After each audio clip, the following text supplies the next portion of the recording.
But anyway, here we are, ladies and gentlemen, boys and girls, for I don't know, something anime, I guess. Their name's completely skipping then. Versus TeamAlpha. I mean, they're called 4 mids and a Latvian in this. Even though on Dota Plus they're named TeamAlpha. This happens quite a lot. I always think, I go off Dota Plus because, or Dota Buff, I should say, about what people are going to be called. And I end up getting complete wrong end of the stick and having the wrong name down. But it doesn't matter. That's the name I've got, and that's the name I'm going to stick with. So let's see who's able to take this game number 1 of the best of 2 series. Start getting these points early on in the league. Just give yourself a nice, comfortable standing as the weeks progress, just so you're not stressing about points, and you make sure that you are actually going to qualify to the next stage. As there is actually the option, people don't do that this time, because I know in last season 22, it was all sort of like glorified scrims. Doesn't really matter how well you performed. Everyone was going to go to the next stage anyway. But a little bit more to play for this time. So let's see how it all goes. But it is going to be the Lina as the first pick there from SomethingAnime. Pretty safe sort of first pick there because, I mean, if the other team decides to put a few heroes to try and, counter the Lina or try and play up against her better, then you can always just shift it into the support role. So it doesn't really matter what happens to her in the end. But, I mean, if the game's looking pretty damn free, you can still chuck it into the mid, give it a ton of damage. Pretty much exactly the same story with the Skywrath. Like, it can be a mid, it can also be a position 4. Does pretty much the same sort of thing. High amount of magic damage with just an ultimate which does a huge burst of magic damage. So really, not a huge amount of difference between these two teams. Obviously Skywrath just got a little bit more utility because he has a slow and a silence as well, where Lina just has a stun. But even still, yeah, pretty similar sort of heroes. Cheers for the follow as well, Shift. I appreciate that, buddy. We'll see what the next hero is going to be for 4 mids and Latvian. Or TeamAlpha. I don't know. I have to call them... I don't know which... I think I'll probably have to go 4 mids because I'm going to forget that TeamAlpha is what I've got on my page. So I'm going to get the names completely mixed up too many times. But actually to go with the LC is the next pickup. It does work quite nicely with the Skywrath once they both hit that level 6 area. Because obviously the LC just goes for a duel. And the Skywrath just chucks the Mystic Flare on whoever the Legion catches on. And that's pretty much a guaranteed duel victory. Unless there's some sort of crazy save support coming out from the other side to try and give the person in hand. Something like an Oracle or a Shadow Demon Disruption. Anything like that to sort of disjoint this overwhelming amount of lockdown damage that will be coming out pretty early. Thanks for the follow as well, Neon Shrimp. Appreciate that. Everyone's here for some great quality dotes. Let's just hope these two teams can perform for us. Give us a real good showing. And they're going to go for an Axe there for SomethingAnime as their next pickup. And Axe is... Who knows where Axe is going to be nowadays?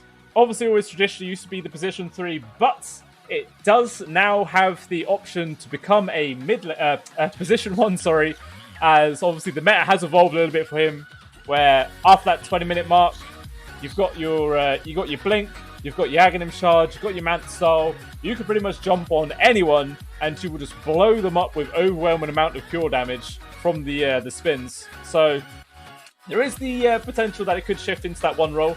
So maybe 4 mids and Latvian need to have that in the back of their minds. They don't just get locked onto the thought that this is going to be a guaranteed position 3 Axe and try and build their lineup off of that standing, because it can still shift.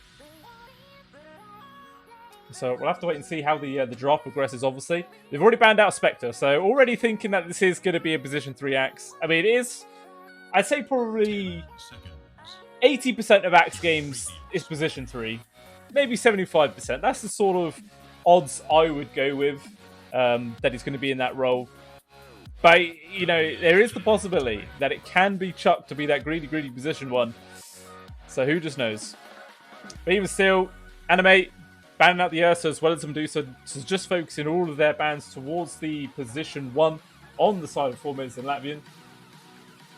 And it looks like their favoured position, well, I mean, the only positions one they've grabbed so far is a Juggernaut and a Life Stealer in the past. So both sort of magic immune based heroes with the skills that they come with. But maybe they were just like drafted up against some Mars or something. 2 heroes which are always great against that hero. we'll have to wait and see. We'll have to wait and see how it's all going to adapt. But it looks like Skyraf has actually been picked both of their games, and it's been picked immediately this game as well. So it seems to be whoever plays this hero loves to spam it, loves to just keep blasting it as much as they possibly can. So imagine if it's probably going to perform well, it'll be a nice ban for Something Anime in game number 2. But hey, that's thinking way down the line. We've got a whole game before that. We can't go jumping the gun and thinking about game 2 already. We've only got 2 heroes each at the moment. Damn, it's too damn early. Also the TA ban there, as there was another hero that Latvians picked up in their other series. Probably be for Harb. Is Harb the mid laner or is KTZ the mid laner? No, wait, KTZ's position 3. I'm trying to go off the memory. Obviously, I've only done 1 season and a mini, so I'm still not 100% set on where people go, what their actual specific roles are, and what heroes they like to play. I know one of them, Harb, was a mid player, so I'm assuming that is going to be the role he's going to be. Agnatos obviously going to be the 5. And he loves to spam Oracle, which was obviously the first ban there from Something Anime, as well as the Winter Wyvern. Yeah, Winter Wyvern is just ridiculously broken right now, as I'm sure everybody knows. You get the Cold Embrace heal talent level 10, you get Holy Locket, and you just use it on someone, and they go up to full HP.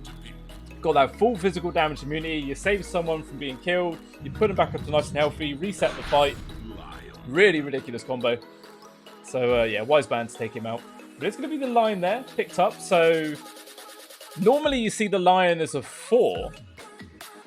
But I guess they're probably going to push that over to a 5 role this time, as they've got the Skyraf, which I'm assuming is going to be the 4. It can be the mid laner. So we'll have to wait and see. But I mean, it's always quite ballsy starting the draft off by picking your mid laner like right off the bat. It does leave a little bit of space there for the other team to try and get a nice counter pick into it. But sometimes it's just difficult drafting up against their Skyraf, because early on, even if you've got like some sort of magic immune hero, like a Lifestealer, like a Juggernaut, anything like that, then they can still always get caught out. Because if Skyraf gets the initiation through the fog or something like that, you get the silence on them so they can't get their magic immunity, then you lock them in place with a rod, and you just get blown up by the Mystic Flare. So it's always going to be something pretty difficult to play up against. Always going to be in the back of your mind that the Skyraf can just pop out and blow up anyone at any second. There's going to be the Viper responded there by Anime. Pretty much a safe position 3, right? Well, position 3 or the mid. Generally, it's the mid as well. So, I mean, they could still, on the side of Something Anime, put the Axe as the position 1 and then swap the Viper over to the off lane. So, Latvians got to be careful of that. That can still be a last little minute switcheroo. We'll probably see their position 1 get picked up now from 4 mids. Or Latvian. I don't know what to abbreviate that down to. 4 mids or Latvian? Because I can't say 4 mids and a Latvian every single time. That's just way too much of a mouthful. I can't be doing that, boys. I just can't. It was still quite a lot of reserve time used here from 4 mids. Oh yeah, I'm going to stick with 4 mids. And they are going to go with the Juggernaut. So, yeah, they're just going to keep going with this sort of magic immune based heroes they like to roll with. As always, it's always quite nice up against the Viper as well, because you can just spin and try and get out of the Nevertoxin radius and avoid all of that damage. There's going to be the TB pick up there from Something Anime, so that's going to be their position 1 secured as well. So, I mean, both teams look like they can have their mid laners sorted. I mean, it definitely looks like Something Anime have got all their 3 cores picked up, so it looks like they just need their position 5. That's a really weird thing to leave as your last pick, giving your hard support that little bit of extra counter pick ability. But yeah, they banned out the Shadow Demon, which is definitely a wise move. As I was saying before, they got the Legion Commander and the Skyraf, so if they both blew their ultimate to one person, the Shadow Demon came out and disrupted them, it would completely derail pretty much all of the pick-off potential there for 4 mids. So very, very heads-up ban there for them. Something though, just focusing more bans towards the mid lane and taking away the Zeus and the Storm Spirit as well. So just further limiting the heroes that can appear up in that mid. I mean, I don't think they would have banned the TA, though, if they were to be running this Viper in the mid lane. Because all you got to do is chuck Nevertoxin down on top of her, and all of her refraction charges just get burnt away so damn quickly. So maybe they are thinking... I don't know, the way all the rest of these heroes have appeared, it doesn't really make sense. I mean, you could maybe put the Axe in the mid, and then still run the offlane Viper. I don't know. The Hood is the final ban there. Quite surprised it's taken this long in the game. It's super high up in the meta at the moment. It's pretty much banned or picked every single game. Because of those pesky pros, they started picking up quite a lot, and now everyone knows how powerful she is. She's every single game. I used to love picking her when nobody thought she was really that good. Because, yeah, you just always got the pick, no matter what. And you always have such good pick-off potential and rotating. You can easily rotate around the map. I think it's such a well-rounded hero. I always prefer as a position 4. A lot of people run her as a 5. But, hey, everyone's different how they like to play the heroes. But it's going to be the Clockwork there. It's a final pickup from SomethingAnime. I have seen people run the Clockwork as a 5 before. So I wouldn't be too super surprised if they do run it in that position 5 role to try and make space for the Terrorblade. Because, I mean, you can also, if you get cogs on someone with the Battery Assault, you've then just got the TB sat behind you with the Metamorphosis on, just throwing endless right clicks on wherever poor bastard gets stuck in the cogs itself. So, could be actually a nice little combo there if they do want to put in that role. And then, you know, you just have the Leaner and the Axe. Pretty standard sort of lane combo. You get the cool into the LSA. Just the long range damage assist from that. So that could definitely work out. With that last pickup there for the puck, yeah, it will be KTZ, which is the position 4. I'm pretty sure. I'm pretty sure about that. Yeah, it looks like Harbor's actually the position 1 now, so I got that wrong as well. And Jihadi Swan, pretty sure is position 3. Skiffs. I guess it's Skiffs is how you pronounce his name. But he's going to be taking the Viper into the mid lane up against the puck. Which ain't too bad of a matchup, really. I mean, the puck can't really jaunt out a lot of the poison damage that's coming off of her. I mean, if Frank is really on it, he can phase shift dodge the actual Viper Strike ultimate, which could be nice. But apart from that, I think Skiff should probably have an alright time in this mid, especially seeing how pretty much any of the abilities that Puck uses to try and push out the wave will just trigger the corrosive armor on the Viper as well, which has put more dots and more harassment on the Puck itself. So, should be pretty, I think, an advantage mid lane there for SomethingAnime. I'm still not sure about what sort of roles the Clockwork and the Leaner is going to be. I'm sure it's going to be 5 Clockwork, because 5 Leaner just sounds quite bad, in my opinion. Doesn't sound like it'll have quite the impact people would be looking for. I don't know. I could be completely wrong. Completely wrong. Ooh. Is that going to work? There we go. There we go. But here we are, ladies and gentlemen, boys and girls, for game number 1 between SomethingAnime versus 5 mids and a Latvian. And let's see who's going to be able to take this game number 1, guarantee some points for the league, and give themselves a good stand-in for the duration of the league itself. And for some reason, my zoom out key is not working. How very annoying. Very, very annoying indeed. Oh, what's the button, mate? What's the key? Wait, and you'll go hotkeys. Is he even there? There you go. Not bad. That's better. There we go. We got the zoom in and out, boys. Essential. You can't go cast in Dota 2 without being able to zoom in and out of the camera.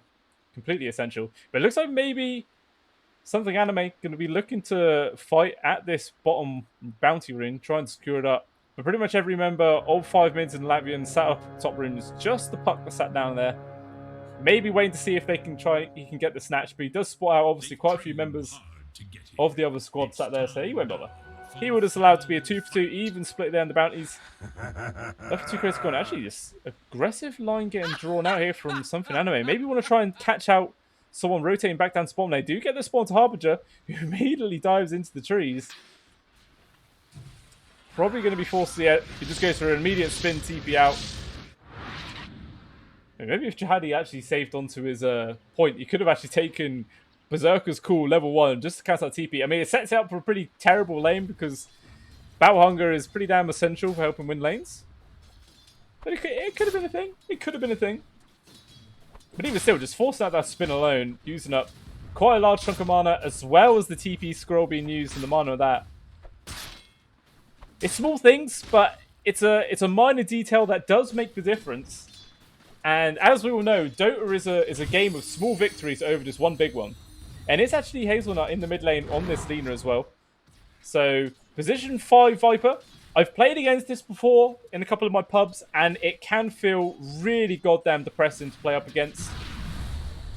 But I mean, normally when I've played up against it, they have about 5 enchanted mangoes, and all you do is just spam poison attack non-stop on everyone who shows themselves.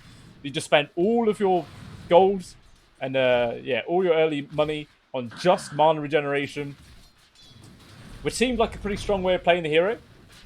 But Skip actually gone with quite a high amount of HP regen to start it off. We'll see how this little version of the hero ends up panning out. Oh, that's... Jesus Christ, Agritos, he gets the first blood at Mighty all the way back between the two bottom towers. Not a single clue about what the hell Mighty was doing there. Maybe he was just trying to track down the Jugs courier, perhaps? I think it's still a very interesting position to put himself into. Already Harbinger at the top of the CS chart, 11 and 2. Not something you see very often, the position 1 being at the top there. Normally it's one of the mid laners, but actually, well, there you go. Frank now equalising the score. Just showing me up.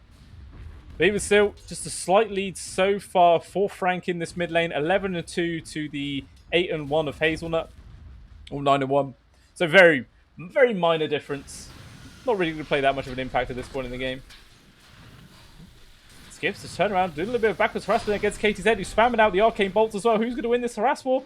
And Skips actually ends up giving up the dot damage though from Kate onto KTZ. Actually gets the kill. Skips. He does the maths, he works it out, he knows he's going to die anyway, doesn't need to bother showing himself. And I think, because he left the area, Hughes actually got the solo experience for that kill, because I think he was just in range, so pretty high value from just that little trade itself. Might just run at Agritos a little bit, just harass him out with the battery assault. Oh, he's even going to get the spot onto the courier as well. Can he get the catch? Agritos manages to get this gun just before he gets that finishing blow. And keeps it alive. Oh, Harbinger? No! Oh, he nearly completely fluffed up his courier micro there. Now he's trying to go for a kill. DSY's there to hold Mighty back. The 2 points into the spin's just going to run down Mighty. Oh, he's nearly out of the range there. The boots of speed. He nearly managed to escape. But actually, never mind. The boots of speed was already alive for Harbinger, and that 5 movement speed difference just did not play a big enough a part to keep him alive. So, free kill for the Jug.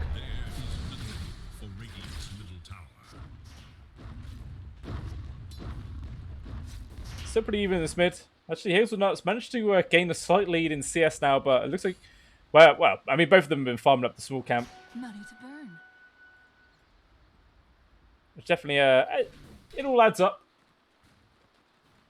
But, I mean, it does skew with the actual CS score at the just a little bit, because you can't quite tell what a lot of the points are, where the gold values are. Agritos getting the drag on just the range creep there. That is the one you want. It did still give it a little bit of XP to Might, give him his level 2, but as long as if you're denying that big chunk of XP away from the axe, it's always going to be seem like a victory. Ooh, nice double stun there from Agritos. Harbinger's going to go back in with an aggressive spin, chasing after Mighty. He will decide to fall back though. He's pretty low HP himself. Those spins from Jihadi Swamp doing so much goddamn damage. Maybe he was thinking about just carrying on charging in there. Nice drag back though of the creeps. Allows him to get rid of that Battle Hunger pretty damn quickly. But up top though, Hughes takes a fair bit of damage there from the overwhelming odds from Captain Toad. There you go, Mighty finally able to get the pick off there onto Harb's courier. Agritos just has to hide in the trees, fearful for its poor little life. Oh, but up top, Skiffs manages to get another kill onto Kate's head, and looks like Captain Toad's going to follow suit pretty behind there. The long range hit from Skiffs gets the finishing blow, but the creeps, it chases him down and finishes him off in the trees. But even still, another 2 kills for him. I'm sure Hughes would have loved to get one of those kills at least, but it doesn't matter. He's got the lane completely to himself for the moment, as everybody else has to respawn and TP back on in.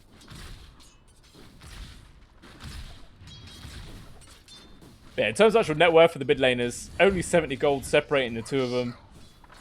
Can't really get too much more even at this point. Especially with the actual scores. How about for XP? Frank's about to hit his 7. Hale's about to hit his 7 as well. So again, perfectly even between those two. Why am I watching Rabbit and Hexen? Because I done them last week, Night Raid. I can't always do the same favoritism on the same people. I've got to spread it around, man. Give people some equal viewership. Shady Swamp able to walk away from the spin there, not taking any damage despite the fact that he had no boots. Still faster than Harbinger. But I mean, hey, if they make it to the playoffs, then I'll probably end up casting them there. So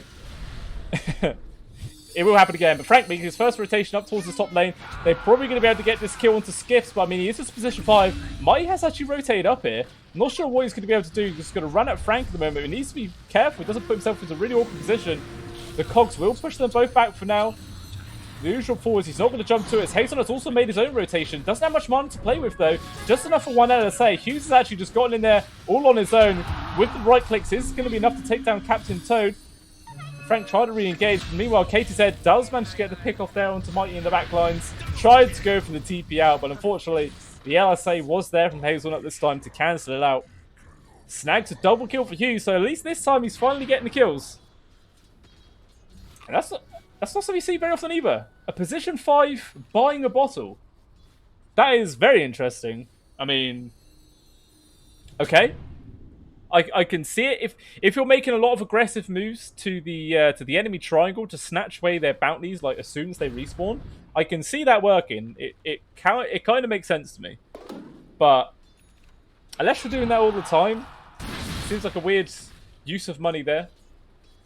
But I mean, it's a Viper as well, so really all he needs is like an increased bit of mana regen just to help him spam out the poison attacks more. Which is the whole point of having this guy as a position 5. Cheers for the follow as well, Night Raid.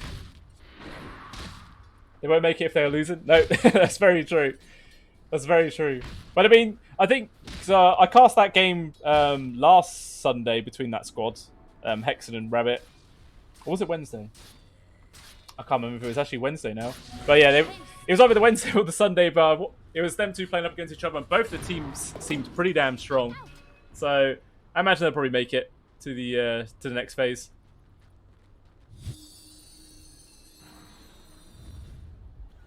A little smoke play coming out here from Agritos and Frank. And they're going to start heading up towards the top to, I assume, get a gank onto Hughes here.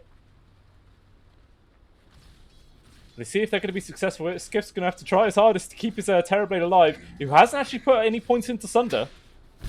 But all of the points into everything else, they're going to lead immediately up there with the Dream Call, and Hughes snaps it straight away. He just wants to try and escape from this area as fast as possible can, but the duel there from Captain Toad gets the catch him now. Hazelnut's made a rotation. He drops the LSA as well as the Laguna Blade. They get the kill. Meanwhile, Skiffs also gets the pick off into Agritos in the back lines. Frank has to just go for the orb and the drawn out, and he does manage to escape with his life. But even still, fantastic rotations there from SomethingAnime to give Hughes the space. Nearly gotten that duel victory as well. If Hazelnut was faster by like 0.3 seconds, I think that probably would have been a duel victory for the Terrorblade as well, which would have been absolutely disastrous for 5 mid. I mean, even still, that move was pretty disastrous in itself. I mean, the Dream Core rotation there from Frank and the first duel just not managing to net anything at all. And I mean, this was all before Captain Toad was really able to... I mean, he doesn't really have any items. So I'm not too surprised that he didn't have enough damage there. I imagine he's probably got his... Yeah, he's got his finished phase boost at least.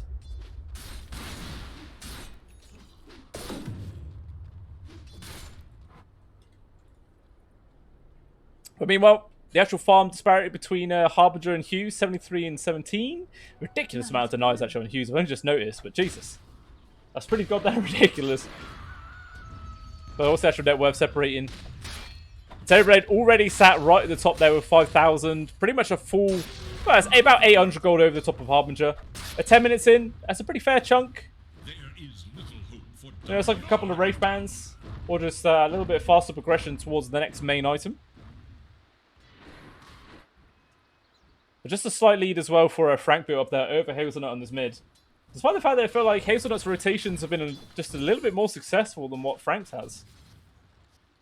So I'm quite intrigued about how that little gold disparity has actually come out somewhere. But that's how it happens. With this first Carty wave here, it looks like 5 minutes are going to try and pressure up this tier 1 at the top lane. And it doesn't look like SomethingAnime are really going to bother trying to make any sort of defense here. Nobody's in the vicinity whatsoever. Mighty just making a mighty amount of stacks. What's this? It's already a triple. Unfortunately, the dragon just did not want to move. Dragon was happily sat there, did not want to be stacked whatsoever. Very awkward. Harbinger. Thought maybe they were going to make some sort of aggressive move there. I assume as soon as Jihadi Swamp has this Blink Dagger online, 400 gold away, he's going to be making moves to try and get the catch onto Harb. There's 3 heroes there just sat behind the tower, as well as the other 2 just off to the side. So every member of 5 mid are in the vicinity and they want to try and get a catch onto someone. Maybe they thought the TB was here because there was a couple of his illusions. But unfortunately for them, just a huge mass rotation, not being able to find anything. And all of these guys, including Captain Toad, are only level 6. I mean, that makes sense for the supports. But for position 3 at like 12 minutes in to still only be level 6, that's got to feel pretty damn rough. Especially seems how the person he was laying up against is level 10. Absolutely bonkers. And Arb himself is still in level 8 as well. Trying to get his Maelstrom up as his first item, because obviously nobody really builds Battle Fury anymore. It's kind of an awkward item how they changed it a little bit. Only a few of the numbers really got tweaked, but it was enough to make a lot of people just decide that the item wasn't really worth buying anymore. So it has sort of transitioned the build for a lot of heroes like the Juggernaut. Just go for the Maelstrom instead. I mean, this feels so painfully slow to try and farm up without any sort of main item. I mean, he's about to have enough gold to finish up the Maelstrom. But even still, I just felt so goddamn slow. Real damn difficult. Well, we want to talk about at the bot lane. They make a rotation. Mighty managed to get the catch there onto the Sky Wrap, and now the TP rotation there from Frank. Gonna drop the Dream Coil onto Charlie Swamp. He's getting pretty low, hiding himself in the trees, tried to go for the cool there, doesn't actually connect with anyone. Now where's up the long range finger bank toss, gets the grab. Captain Toad though, he will also drop there from the long range right clicks. Hazelnut getting caught by a stun as well as the Orbis, enough damage, they get the pick off. And now just Skiff's all alone, has to just get himself out of there. Losing 3 heroes in the process, only getting the kill onto the Skywrath Mage as well as the LC. Definitely not a favourable trade for them, especially seems like it was their mid laner that died. And the Axe, who is definitely a little bit of a higher net worth than what the counterpart position 3 of the LC is. So pretty nice move there from 5 mids. Finding some space at last. Although Hughes is just going to carry on doing Terrorblade things, just going to sit in this jungle, spam out the images as much as he possibly can. Just ramp up his farming speed to ridiculous amounts. I mean, he's already got his Dragon Lance into Yasha. And he's pretty close to the Sanj as well. Only about 650 gold away. And then it's just going to feel even more difficult to try and get the pick off onto this Terrorblade. I think they're sort of going to be heavily relying on the Mystic Flare dual combo. And talking about the duel, Captain Toad Sentinel getting picked off at the bot lane. I imagine that's probably going to leave the tier 1 tower to just be taken away here. But, I mean, 5 mids are making a much more favourable trade here, taking away the opposing mid lane tower. They take this trade any day of the week. So despite the fact that SomethingAnime just feels slightly... I don't know, they feel slightly ahead in terms of like iron progression, hero progression, but in terms of map objectives, 5 mid are definitely ahead right now. Taking away the top lane and the mid lane as well.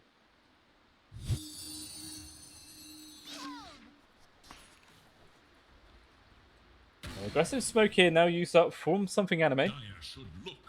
And Blink Dagger online for Jihadi Swamp as well, but not actually able to find anybody in this mid, as everyone completely vacated the area. They're a little bit too anxious though to actually hit the tower, despite the fact that nobody from 5 mids is actually here.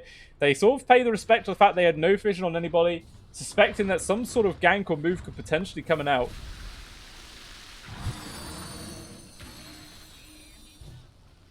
But there's quite a lot of people from both sides group up in this mid lane. Probably have a potential clash maybe, if SomethingAnime decide to commit and try and actually push on for this tier 1 tower, but I mean, at the moment, they're just buying time for Hughes, who actually uses meta. I wonder why he uses meta. That's quite interesting. I didn't see him get like a potential to catch anybody out, or they were trying to kill somebody. So I mean 5 minutes doesn't know, but if they make a move now, there's going to be TB without Metamorphosis online. I think they just got the spot there onto the Lina, but unfortunately, it's no way to actually get that catch on her as of yet. Captain Toe's working on towards his Blink Dagger, but he's still super far away from actually getting it. He's not going to have this online anytime soon, which is going to be the actual main thing about how him and KT Said get any kills. They sort of need the grab there to try and set things up. And KT Said's actually got a very early 4-staff, so maybe with a good bit of teamwork, he could actually just 4-staff the LC in and try and get a grab that way. It's not exactly the most traditional way of getting a pick off with an LC, but it could work.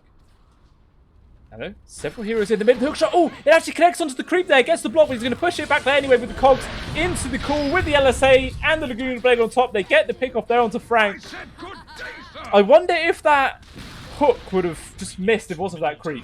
Like, if that creep actually just got Frank killed there, that'd be pretty damn ridiculous. But I mean, meanwhile, all that was going on, quite a decent push here from 5 mid. Obviously, this tier 2 tower at the top lane, already putting it down to half HP. With very little getting committed here, but now Jihadi Swamp is going to get the jump there onto KTZ with the Viper Strike online. He's going to try and go for the TP out. The dot damage is too much. Ooh, the Cullen Blade was actually a little bit too early, but even still, just the dot damage there from Skiffs was enough to take him down before he could complete the TP. Very close, but no cigar. And still, while all this action's going on, there's still just a bigger rift being formed between Hughes and Harbinger. 3,000 gold now between these two, and he's already going up for a Skadi as his next item, and he's not even that far away. He's 2,400 gold away from having Skadi, S&Y, and Dragonlance. So I wouldn't be too surprised if he has it just after the 20-minute mark, and that would just then be surely a go time for SomethingAnime just to start making some plays and start getting aggressive on the map. I mean, they sort of are at the moment, just with the rotations from like Jihadi Swamp and Hazelnut. So they're doing what they're supposed to be doing. They are making the space for the Terrorblades, just getting pick-offs here and there, just causing a little bit of chaos across the map and keeping 5 mid on their toes. Oh, but up top, they're actually going for the Omni Slash there on Jihadi Swamp. He goes for the call to try and get the grab with the Harbinger, but fortunately, just a little bit too early and allows him to just go for the spin immediately afterwards and finish the kill. Even the BM tip. Classic RD2L. Oh, but then in the mid, they're going to go for a duel. Can't get the damage deal on there to Skiffs to guarantee the kill. Even the finger was committed, but I don't think that came early enough to guarantee the kill charge. So even though it's a position 5, he's a tanky man. 1,400 HP, as well as actually having 100 Defiance as well as a position 5. That's pretty nuts. I mean, it doesn't exactly give you a huge amount of, like, team fight capabilities. It's not really helping you, like, helping the rest of your team, because normally position 5s you get like a Glimmer or 4-star, if the build's right, like a mech, anything like that to really assist the rest of your team. But the way Skiffs is building this Viper, it's pretty greedy. I mean, he's got the 4-star queued up as his next item, but it looks like he's actually got the Hurricane Pike queued up. So this man's just going full aggressive build at the moment. But with this 4-man smoke here from SomethingAnime, they're going to head towards the mid lane. And it is Agathos. I mean, it is only position 5. They're just going to grab what they can. If they wait a little bit longer, they would have got the grab there onto Frank. But even still, they will settle there for the position 5. The orb there off to the side might guess a little bit wrong with direction. I think even if he latched onto that, there probably wouldn't have been much of a follow-up there from SomethingAnime to actually get the kill. But even still, it's another pick-off. And actually, they've spotted Harbinger. The jump fall there from Jihadi Swamp. He gets the cool connection. The LSA on top with the Viper Strike online. Harbinger's going to try and go for the spin and the walk away. Drops down the wall, but Cullen Blade chops off his head before he can get any far. And the return tip from Jihadi Swamp instantly. Yeah, BM me, I BM you back. And that is what that's what we like to see for RD2L. You give shit, you can't expect to not get it back when you get counter killed, especially by the person that you tipped last. That's just got to feel real damn bad. But now Scardy online for Hughes, and he's going to carry on farming. He's got the Satanic queued up as his next item, but even still... Oh, meanwhile, where did they actually die? Up top, Jihadi Swamp and Hazelnut just picking off the position for more pickoffs, more kills across the map. But surely Hughes is just going to get involved, right? I don't think they really need to wait for another item. It's 20 minutes in. They're 8,000 gold up. Like, this TB is absolutely massive. 3,000 HP, pretty much. With status resistance on top and the safety of the Sunder, I do not see how this guy dies. I mean, he's actually going to go into the Roche Pit with the Metamorphosis here. And it looks like he's actually just got the damage to do this on his own.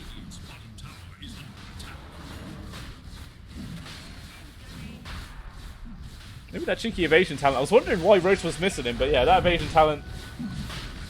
Just going to send the illusions in to tank it and all this damage in. Actually, he does get scouted out there from 5 mids. KTZ actually going to walk into mid, but the jump forward is there from Captain Tony. Goes to the jump, but actually only connects onto the illusion. Now they're going to turn around. He gets burst down. KTZ drops as well. The Dream Coil comes in from Frank, but it's way too late. Aglatos just going to get ran down here from Mighty. Can't go get the catch. Hughes finishes up the Roche in the meantime and gets the Aegis. Aglatos, though, able to get the Blink Dagger out there to safety. And Frank as well. So it looks like everybody else will manage to escape with their lives for now. But even still, that's 2 pickoffs as well as the Roche grab. Oh, the jump forward had nearly got the grab there onto Frank, but the silence came in just in a matter of time to keep him alive. The tier 1 tower still ends up falling down. No recruit wave close enough to actually try and push in for the tier 2. But I mean, everybody's already respawned now anyway, because it is only 20 minutes into the game. Respawn time is pretty damn short. So you can't really expect to get too much done over just one little small team fight win. I mean, Hughes is ridiculous. This guy is so goddamn massive how early this game is. Oh, maybe you just got the jump here onto Captain Toad. Didn't bother going for the Cogs Trap. Maybe what the jump was there from Caddy. He had to get the cool connection onto 2. Isn't going to be enough follow-up damage. Not going to be enough there. The Slash just able to go off in time. Caddy Swamp as well. So Hughes getting jumped on there. The Jewel coming out on the back lines onto Hazelnut. Finding the first full Jewel victory there online for Captain Toad. Now Hughes is going to try and right click away. Skiff's getting pretty low. The finger also chucked on Hughes. Not going to find the grabs anyone. Nice Dream Core as well as the triple stun there. Holds everybody back. Skiff's actually just get caught from the illusory orb. Allows everybody to disengage. And that just saved the Juggernaut's life for sure. So quick reactions there keeps him alive. Maybe they're not even done yet. They're going to carry on trying to pressure up for Mighty.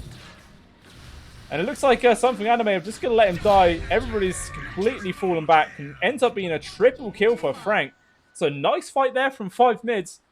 Realizing that the TB has no Metamorphosis, which is obviously a huge portion of the DPS on the side of SomethingAnime. So able to capitalize on that and take a successful fight. As well, of course, as I said, big plus 10 damage online for Captain Toad. I mean, it's 23 minutes into the game, but I mean, it's better late than never, right? I think that was another... No, unfortunately for Agtos, it wasn't actually another finger kill. Obviously, he did just chuck it out to Hughes. Tried to make a little bit of space. I mean, I think they're happy with that. I mean, now Hughes is just going to use this as like, guys, I need another item. You just know it. But I mean, he's already nearly got this Satanic already. Like, he's only 1,000 gold away from Satanic. Like, this is bonkers. I mean, it is a TB, so you can't really be too surprised. You know, you just send your illusion out a lane, it just kills the entire wave. I mean, this one's not going to be able to do the whole wave because it's about to run out. I mean, before it even runs out, it takes 3 creeps out. Sends one down bottom, starts farming up there. It's just such good utilization of the map, just absorbing all the farm he possibly can. I mean, normally you just have the Lion just hunting these illusions down and just trying to just dispel them as much as you can. Limit the amount of farm that Hughes is able to absorb across the map. And actually 5 heroes all grew up down here. They see the orb get chucked out from Frank and the Blink Dagger out. So he does just bail. Allows him to take down the tier 2 for free. But doesn't actually taking it back right now. Jaddy, Swamp, and Hazelnut still here. And Hughes actually just going to walk straight up to the high ground, going to pop the meta. I mean, he's still got the Aegis online for another minute and a half. And he does not even care about getting hit by the tower. He's just going to tank it up. Now he will decide to fall back as a few more members of 5 mids do appear to try and defend this tower. Backball protection also comes online because Creep's just still a little bit too far away. But he still doesn't really care. We're now decided to fall back. The Mystic Flare on top. It gets him pretty low. I wonder if he's just going to sunder onto a teammate perhaps. And everyone will just decide to fall back. Meanwhile, though, Hazelnut pushing back Harbinger, who was actually trying to take down the tier 3 as all that space was being made. But meanwhile, Frank, he sees the fact that the Lena's left, trying to get aggressive now, but he's way too far. The rest of his team, nice Earth Spike there from the line, grabbing the connection onto the two of them, which gives the space for Frank to back out. But Metamorphosis has now run out, and they didn't really get that much out of it. So I'd say that's probably a successful little engagement there for 5 mids, pretty much equaling the tier 3 damage. It's 1750 to 1735. So Harbinger actually able to do that slight more damage, only being on his own, and Metamorphosis also used. So there's another 75-second window where 5 mid could try and get aggressive again. But even still, this TB is pretty damn massive despite the fact that meta is down. Satanic, Scardy, Dragonlance, S and Y. There goes the Aegis. So you're not going to have that advantage in the next engagement. But I don't think he really even needed it, to be honest. Like, I don't see this TB dying anytime soon unless it's like a full 5-man gank onto him when he's all alone and they manage to pick him off that way. Otherwise, yeah, there's just too much support from the rest of SomethingAnime to try and net that kill. You're always going to have to jump from the axe, give him the space. As well as the Clockwork's going to be able to fly on into the back lines. You've got the tanky position 5 with the Viper. He's actually nearly got the Hurricane Pike online.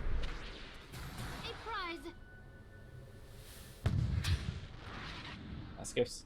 Couldn't quite get the connection there. Shady Swamp wasn't close enough for the Blink Dagger. Cool.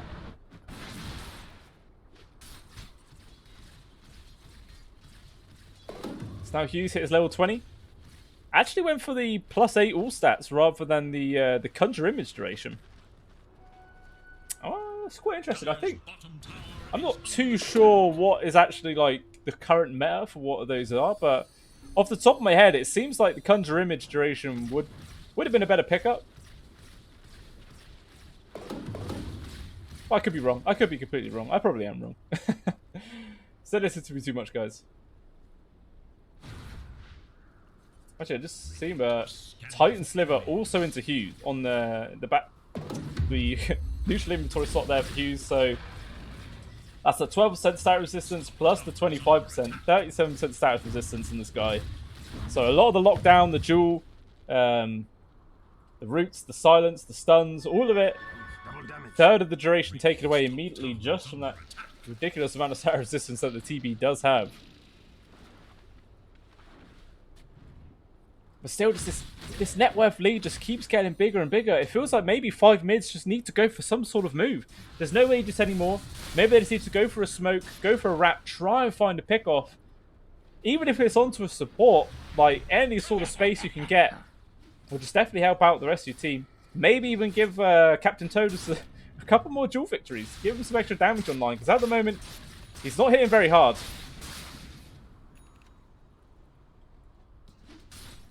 The Scardy finished up there in return for Harbinger.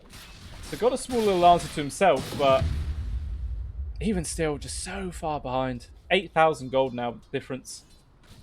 He's working towards the butterfly himself, but meanwhile, SomethingAnime have gone for a smoke play themselves with the 4 heroes, actually leaving Hazelnut off on his own. So not going to get the jump forwards there, but the smoke actually breaks there from the high ground. Shady Swamp not being able to get the catch just yet. Agnatos able to walk away as his Blink Dagger was off cooldown. The hook shot from Mighty, long distance there, gets the catch onto KTZ, can hold him back. Shady Swamp going to go for the cool, but the finger as well as the Mystic Flare gets the pick off onto the Clockwork. KTZ, he's even going to be able to walk out of this. He lives. The duel though gives a little bit of space, but doesn't know he's going to keep him alive. Full duel victory actually going to Shady Swamp. Agnatos is going to drop as well.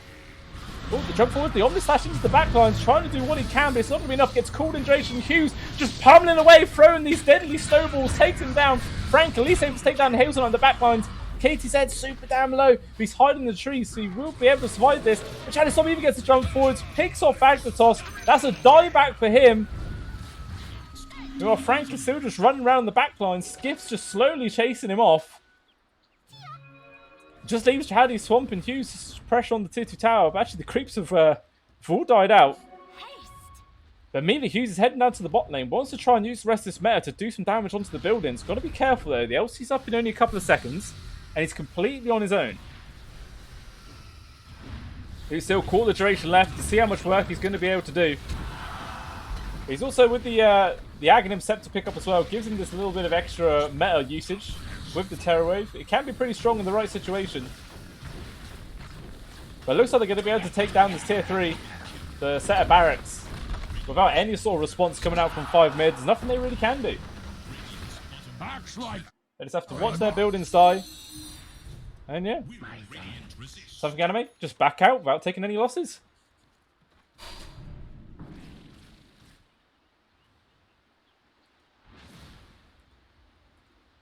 So now, yeah, what is the big game plan though for 5 minutes? Like, I think now they just they can't even like go for any sort of smoke play, because now SomethingAnime just constantly applying pressure into every single lane, so they can't really leave their base too far. Butterfly was secured up for Hughes next, which is just going to be even more of a nightmare for Harbinger to try and do any damage to him whatsoever. It's at 4,000 HP with a Satanic on top. Absolutely disgusting amount of farm this guy. Charlie Swamp tried to get the catch there onto Frank, but unfortunately he's just too damn fast for that little phase shift. He gets him out. Meanwhile though, Skiffs has spotted out the fact that Roche is up. And that's like Raven, a wed flag to a ball there for Hughes. Immediately runs into the pit. Wants to screw up the Aegis, the Cheese, and the Aghanim Shard.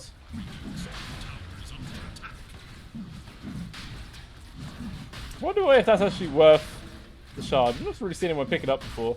Even still, quite a few members of 5 minutes all gathered here. Frank's going to jump on in, going to drop down the jewel, connects on the 3. Meanwhile, the jewel there onto Hazel on the back line. The right click to him alone. It's enough damage through on the Terror Wave, pushing everybody out. They take down Frank before he can do anything whatsoever. The Mystic Flare able to get the pick off there onto Lena. And Harbinger wants to try and take down Skiffs as well. The jump there from Chaddy Swamp. He gets the grab on him before he can take him down. It's going to be enough damage to kill him. Probably not for now, because Harbinger's able to take down the Viper, but it's cost him his life. Meanwhile, KTZ and Agnatos are just doing what they can to hold back the Terrorblade. It looks like Agnatos will escape, but I can't say the same for KTZ. Chaddy Swamp's on him. But he's a pretty fast man. But again, no jump forwards of Chaddy Swamp. I think he's just inevitably going to die. Mighty even getting the finisher there with the rocket. It's just the Lion left alive. So we'll see what sort of damage Hughes is going to be able to do to confuse the buildings. And he's already got a butterfly finish up. Coming out on the courier. Like, I mean, he's already 6-slotted. The man is 6-slotted at 33 minutes into the game. Basically double the net worth of the Jug. These are going to rock straight up to this high ground. A buyback's going to be there from KTZ, but the real meta gets popped this time. So as soon as anybody shows themselves, they're just going to chuck out so much damage. He actually did go for the Demon Zeal. Taking that Aghanim Shard deserved the jump for there. Chaddy Swamp, he gets the cool connection onto the 2 of them. In comes the raining blows there from Hughes. The hook trying to the back lines, connects onto both the 2 supports. The Jewel also not going to do anything whatsoever. It looks like Mighty will lose his life for this, but he took down KTZ in the meantime. Whole top set of barracks is completely fallen. Hazelnut also pushing in the wave in the mid. Next target coming up line, still caught the duration left on this Metamorphosis. Even just sundering up his own illusions just to give himself extra HP, and Megas has now been secured. With 29,000 gold lead, the jump force in front. It's going to be a do or die situation now for 5 mid. Can they do it? Cool there from Chaddy Swamp, kicks onto Harbinger as he's trying to spin around. Doesn't even have a Omni Slash off cooldown. He ends up dying. And it's just Agnatos and Frank left, and there's just nothing they can do. This is just game over, and GG is called there from Harbinger. 5 mid and the Latvian tap out. And that is something, or I don't know, SomethingAnime, I guess, is the full name. Take game number 1 in this best of 2 series and secure some points there for the rest of the league. Obviously, we've still got one more game to go, But I mean, what can 5 mid take away from this game number 1 and try and adjust for this next game? I mean, I don't know. It doesn't really seem like it was a big draft problem. Their draft seems fine, in my opinion. It's just how all the lanes went out. It just sort of seems like every single lane was sort of won there for SomethingAnime. I mean, the mid was sort of a 50-50. Both of the Puck and Delina had a sort of equal showing between the two of them. So you can't really say a lead was gained in that sort of position because they even made equal sort of rotations. So I don't know. Maybe they could think of something else. Maybe they might ban out the. I don't even know who you ban out because it's not even like either one of these heroes was a particular problem. I mean, Skips did actually make quite a bit of space for the TB in the laning phase, but to use one of your bans on a position 5 Viper seems. I don't know. It sort of seems game losing before the game even begins. It's a really awkward position to be in. But I mean, hey, they might be able to change things around. Maybe they'll think of something different. Maybe they've got something else lined up in their back pocket that they'll bring out for their second game to at least get one game on the board right now. But we'll have to wait and see. But obviously, that is, I don't know, SomethingAnime, I guess, taking game number 1. We'll see if they can take game number 2, or if 4 Mids and Latvian are going to be able to respond and push them back. We'll have to wait and see.